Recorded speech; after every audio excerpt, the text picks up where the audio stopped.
কোরবানি ঈদকে সামনে রেখে দেশের দ্বিতীয় বৃহত্তম নাটোরের চক বৈদ্যনাথ আড়তে 10 থেকে 12 লাখ পিস পশুর চামড়া কেনার প্রস্তুতি নিয়েছেন ব্যবসায়ীরা। চলছে শেষ মুহূর্তের প্রস্তুতি। ধোয়া মোছা সংস্কার থেকে শুরু করে আনুষঙ্গিক কাজের মাধ্যমে আড়তগুলো প্রস্তুত করে তুলছেন তারা। এবার বেচা কেনা ভালো হওয়ার প্রত্যাশা থাকলেও বকেয়া টাকা না পাওয়া আর লবণের দাম বৃদ্ধি নিয়ে রয়েছে সংশয়।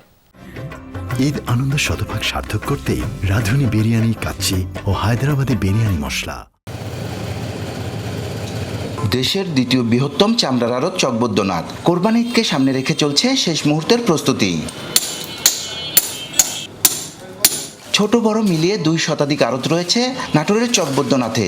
ধোয়া মোছা সংস্কার করা সহ আনুষঙ্গিক কাজে ব্যস্ত সময় পার করছেন শ্রমিক ও কর্মচারীরা। কোনো ব্যবসায়ী কিনে ফেলেছেন লবণও। প্রতি বছরের মতো এবারও উত্তর ও দক্ষিণাঞ্চলের প্রায় 35 থেকে 40 জেলার চামড়া আমদানি হবে বলে প্রত্যাশা আড়তদারদের।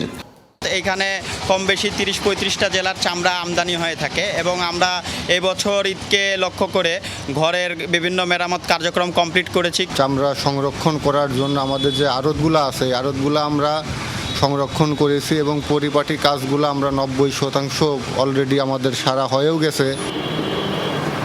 এবারও বাণিজ্য মন্ত্রণালয়ের বেঁধে দেওয়া দামে চামড়া কেনাবেচা করবেন তারা। তবে চামড়া প্রক্রিয়াজাতকরণের প্রধান কাঁচামালের দাম বেড়ে যাওয়া সহ বিগত বছরের বকেয়া টাকা না পাওয়ায় দুশ্চিন্তায় রয়েছেন তারা। লবণের দামটাও অত্যাধিক, প্রায় 1100 টাকা ধরধর হয়ে গেছে, 2-4-10-20 টাকা কম বেশি। লবণের দামটা একটু সাশ্রয় থাকলে আমাদের জন্য ভালো হতো। আমি কমপক্ষে মার্কেটে 1.5 কোটি টাকার উপরে পাবো।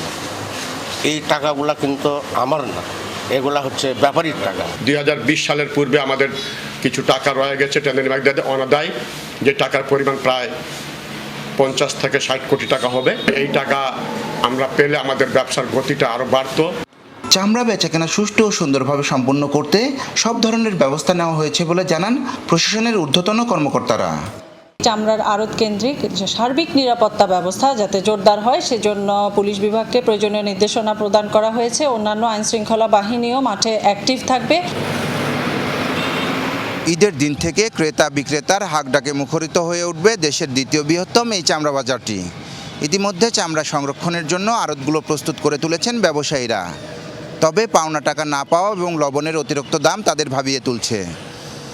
পাওনা টাকা প্রাপ্তি এবং লবণের দাম স্থিতিশীল রাখতে বাণিজ্য মন্ত্রণালয়ের হস্তক্ষেপ কামনা করছেন তারা। নাজমুল হাসান, যমুনা নিউজ, নাটোর।